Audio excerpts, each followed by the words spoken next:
خدای قسم چې تیار به درځما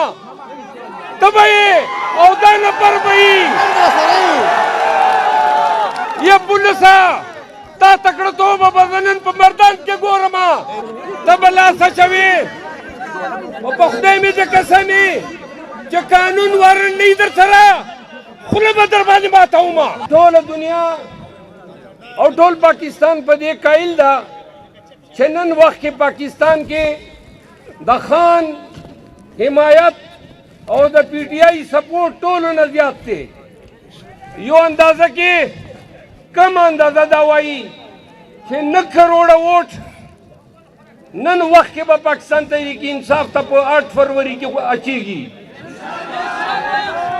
خو سوال دا دی چې دا 9 کروڑه مخلوق خپل ځان له جلسې ولې نشي کولی دا 9 کروڑه مخلوق کنونشن ولې نشي کولی په دې ځان پوه کوي صرف په کروڑو باندې زمونږ تعداد کافي نه ده مونږ دپاره دا کافي ده او ضرورت ده چې خپل ځان ارګنایز کو خپل ځان ترتیب کې راولو 9 کروڑه ووټ ده خو چې دا کومه طریقه در سره لګیا ده کم زیاتوب مونږ سره شروع ده دا 9 کروڑه ووټ چې ته بکسې ته رسوي او راوځي نو دې نه به 1 کروڑ جوړي تکړهتوب دا ده چې 9 کروڑه په 9 کروڑه راوځي په انشاءالله به نه کېږي الله تعالی به تا ته همت درکوي ستا په ژبه به د رسول کریم او د الله تعالی هر هغه ټکي که الحمدلله که انشاءالله دا به دې ګرداني خو غواړې به څه غواړې به دا چې همت هوش او جوش دا 3 وړه څیزونو نه به ته کار اخلې الیکشن را روانې دي زمونږ پته لا نه لګي چې مونږ به همدغسې دې نیول کوي الیکشن ته مو پرېږدي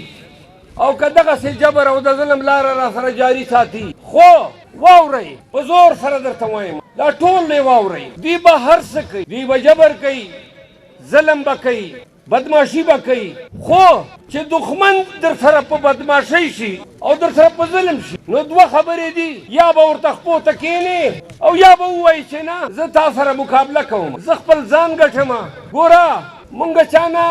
هغسې نه غواړو چې زمونږ حق نه ده مونږ دا غواړو چې د انسان په سترګه راته وګورئ پاکستانی په نظر راته وګورئ صرف دې تا زور نه ده پکار چې وایي چې زه 9 کروڑه یمه ستا همت مې پکار ده ستا تکړهتوبه مې پکار ده څه وایي شاعر چې زور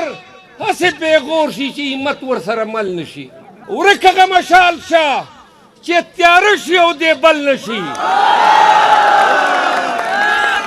مشال به بلوو رڼا به کوو نیول کوي نیسي مو دې خو په خدای نن پاکستانیان د غصې نه د جذبې نه د خان د مینې نه دوره ډک دي چې دا ووټ اچولو لاس دا 25 کروڑ عوامو دي دا څوک نشي نیولی دا څوک نشي ماتولی نمبر 1 نمبر 2 چې دا کم نران نن کنونشن ته نه راورسېدل نو هغو دپاره شاعر وایي چې که د ظلمونه پوره نه شوه ګرانه وطنه جینکې به دې ګټي نه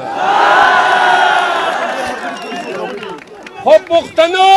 ظلمو سره پښتنو پیغلو ته هم وایم چې دا جنگ په دغه جهاد کې مونږ ته د خپلو خویندو میندو لوڼو امداد هم پکار دی په ښځو کې په کورونو کې تبلیغ وکئ د خان پیغام د خان کرې د خان خبرې هرې ښځې ته ورسوئ په پولینګونو کې به د ستاسو ایجنټي نو نن د خاورې د ملت پاکستان او عمران خان د کوم جنکیو ته پیغام ورکوي چې مونږ میندې خویندې به هم 8 فروری ته د خان د دې ووټر په شانتې سپورټر په شانتې مونږ سره استقامت سره ولاړي ما دا عزیزانو پښتنو په خدای قسم نن سبا زمونږ د خاورې باندې چې دا کم خبره ده د بېغیرتي او غیرت ده. دا درته صفا وایم، دا د بېغیرتوب او د غیرت جنگ ده. دې نه علاوه بله څه خبره نشته. که کوتک ته ټیټېږي، که کوتک ته ټیټېږي،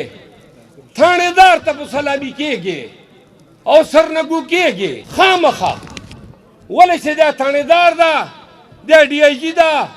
او دا د علاقې افسر ده. داسې افسري کې او داسې په تھانېداري کې د زه شمارم نه کومه چې کوم د قانون نه بالا ته راځي او د پښتانه ته یا کاله ته ودرېږي یا پښتانه سره د تھانېداري فایده اخلي او زیاتوب کوي. و پښتنو بیا درته وایم، دا پولیس او دا کې پی پولیس ته وایم، ظالمانو تاسو به شهیدان کېدلو او مونږ به تاسو پاره جړل، تاسو به جنازې وتلې او مونږ به در باندې زارو کتار، تاسو په تکلیفونو کې به تاسو سره ولاړ یو. هېرې مو شوې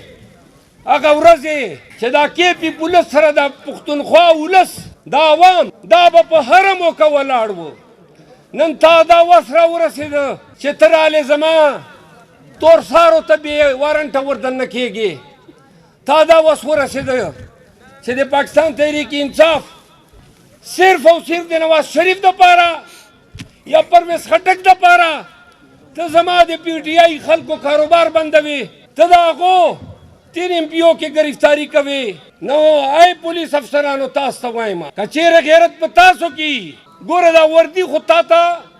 دا اختیار درکوي چې قانون او انصاف باندې خپل فرایض کوه. تا ته دا اختیار درکوي. نو څوک تا مجبورولی شي چې چا دپاره سیاسي علاقار جوړېږه. او اخیره خبره پښتنو واورئ، په خدای چې کله مو دا لیکه وباسله او داسې ودرېدل غیرتمند او نور خپله لار ونیوله بې غیرتو سره، نو په خدای نه په دې خاوره کې نه په دې پښتونخوا کې نه څوک بدماش شته نه زورور شته. د ولس زور، د ولس طاقت، د دې نه زورور نه حکومت شته، نه ادارې دي نه پولیس ته. بې غیرته که شپېته وي مرداباد او غیرتي دې که ترله وي زنده‌باد. ګړي کپوره په خپله دوره غیرت وکړه، دوره خلک یې راغونډ کړل، خو پولیس ډېر خلک ودرولي دي. تاسو ټولو ته وایم موږ سره به واپسي جلوس کې ځو او که چیرې درته وایم دلته به ولاړې سپېشل برانچ وال وارنټ راغی نو ګرفتاري در کوم، چې وارنټ دی خوله به در باندې ماته کړم. پاکستان زنده‌باد.